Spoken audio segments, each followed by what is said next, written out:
Hello, good morning, good evening, good afternoon. It is evening here. It is 20 minutes to midnight and I've just finished watching Rishi Sunak and Elon Musk and their interview. And it's about 51 minutes long. And the part that, some of it horrified me actually, what Elon was saying.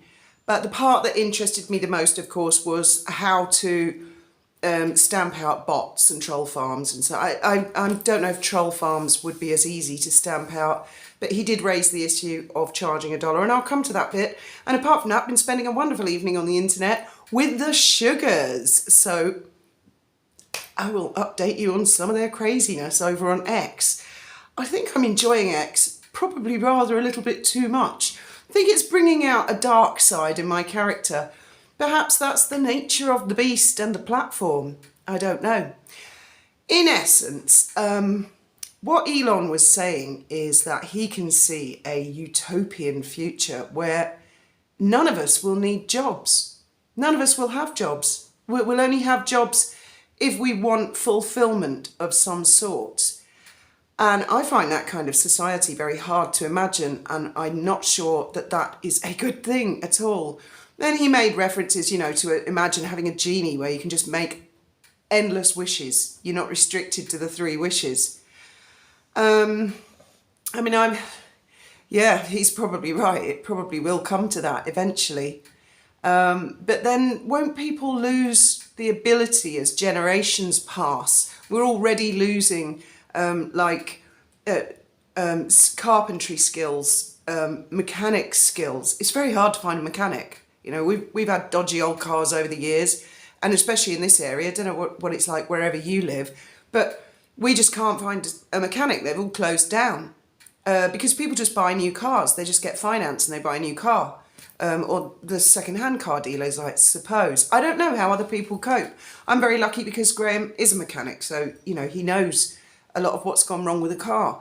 But then there's plumbing, carpentry. There are all kinds of basic skills.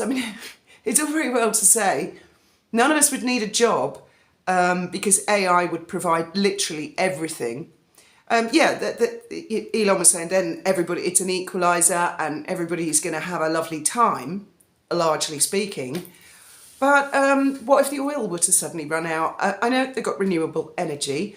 What if some catastrophe happened and it all just broke down? And there would be generations that literally don't know how to feed themselves. They did make some good points that education, for example, that AI is going to become... I'm not sure I agree with Elon where he says this, that AI is going to be more intelligent than the most intelligent human being. Because human beings are emotional. They're not necessarily logical. And so I think that human beings will always throw a curveball at an AI. He was saying you can have a best friend, for people who cannot make friends. They could have an AI where they give the AI or the bot access to literally everything they've ever done in their life, and the AI would end up knowing them better than anybody else. I know people have chatbot girlfriends at the moment. And I suppose if people are lonely, I prefer to think that people can communicate with other human beings on the internet as opposed to having to rely on a robot. But he did point out that one of his children has learning disabilities and that has difficulty making friends. And as a parent, we've all been through that when your kids go to school and you worry, are they going to be invited to birthday parties? Are they going to make friends?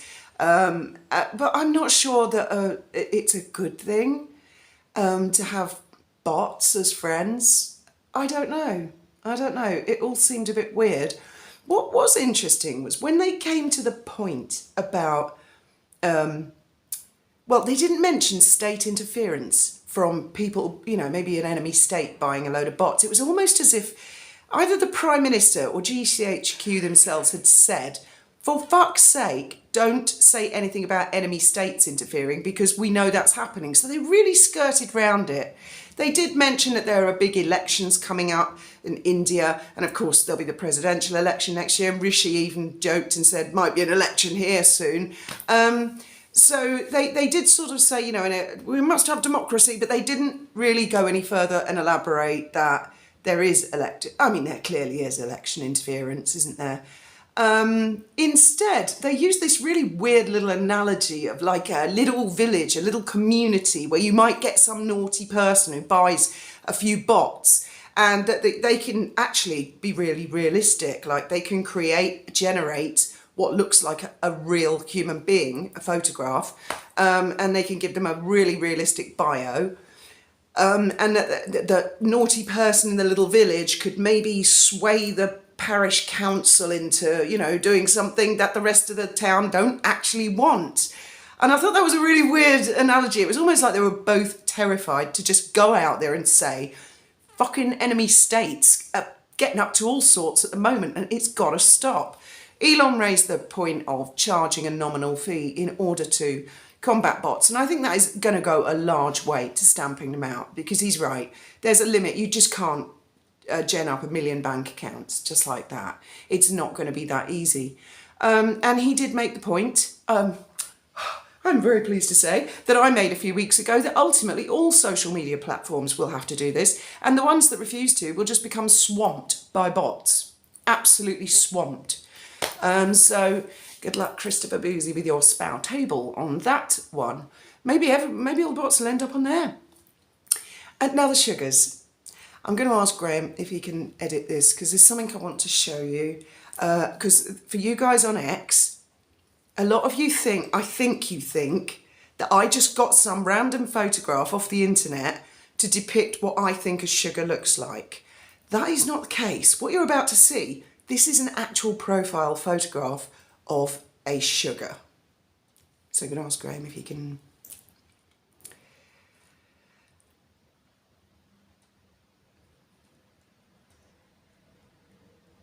I didn't invent that photograph. That's how that ambassador of Meghan Markle wants to project themselves to the world on social media. They chose that. And I only looked at it because they'd been banging on at me all night. And then they said, oh, you think you can make memes? And I thought, what is that little face? Because my eyesight's not that good. And when I enlarged it, I was like, oh my God, what am I looking at? That is how that person, character, robot, troll farm person, whatever, has decided to project themselves. And that's really what sugars are, aren't they? They're little ambassadors for Meghan Markle. And then they wonder why she's not that popular. Now, it did cross my mind that perhaps Prince William's being really naughty. And if you are, William, stop it. It's mean paying for these things to make your sister-in-law look bad. But of course, we know it's not him who's doing it, is it? Oh, they're just not very full of kindfulness and mindfulness and compassionateness. And of course, the puff pieces start rolling in again about the period pads and tampons, much to the amusement of everybody on X. And a sugar had a go at me and said, why do you have to post these hateful things? Well, it was Jack Royston in Newsweek who wrote that article based on a fact that Meghan has teamed up with some guy, I can't remember his name, and she's going to send some spare tampons and period pads to some children somewhere in Africa, on the great African continent. I'm not sure they even specified a country, just, oh, you know, Africa, they're all part of Africa, you know, like totally racist, completely dismiss an entire wealthy continent with an enormous history and culture. And, you know, it's pretty advanced, Meghan, okay? It's like she's in the 1950s, isn't it?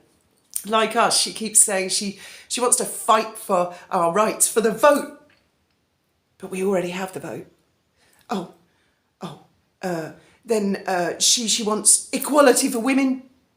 Yeah, that kind of happened around about the bra burning 1960s, 70s, you know. It is, it's like the girl's stuck in a time warp, or she hasn't got a fucking clue. God knows what Ari Emanuel must think. I mean, is she going for example, to be the face of Tampax? Or is she a little old for that? As pointed out by a lot of sugars, possibly people my age are a little old for that. Is Meghan getting on that sort of age? Could she be the face of, I don't know, panty pads?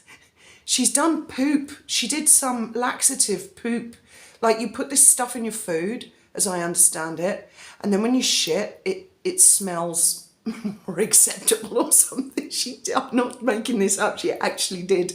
She was the face of some sort of poop drop, something full of shit.com. Anyway, so what do you all think? Did you manage to catch up with it? I found a lot of the stuff with Elon and Rishi quite difficult to follow at the beginning part.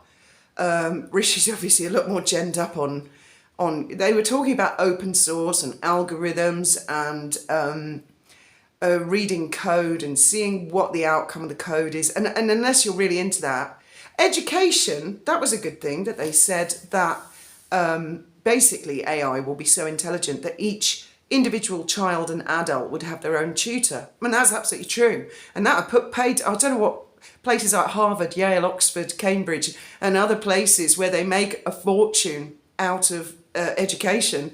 Don't know what they'll think of that, but Graham and I are great advocates of that because there is a website called udemy.com, which is not robots teaching, it's individuals. Graham's got a school on there where he teaches people how to fly. But there are others that teach English, they teach maths, O-level, GCSE, A-level, and it's very, very cheap.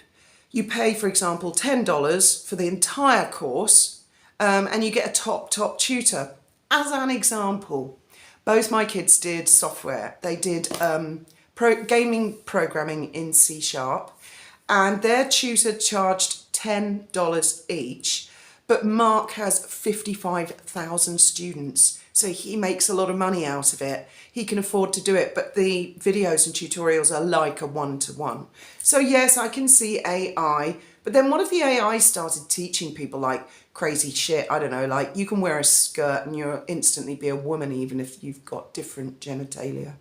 Or is that already happening now? I think the one part that Rishi and Elon underestimate is that AI has been driving human beings crazy. You only have to go and look on X, certainly at Meghan's little ambassadors, to see there are real human beings out there losing their fucking shit all over the internet and getting horribly emotional. That's the wild card. They can program AI to be as intelligent as they like, but unless they're going to extinguish all human beings, it will always be an unpredictable world. As always, thank you very much for listening.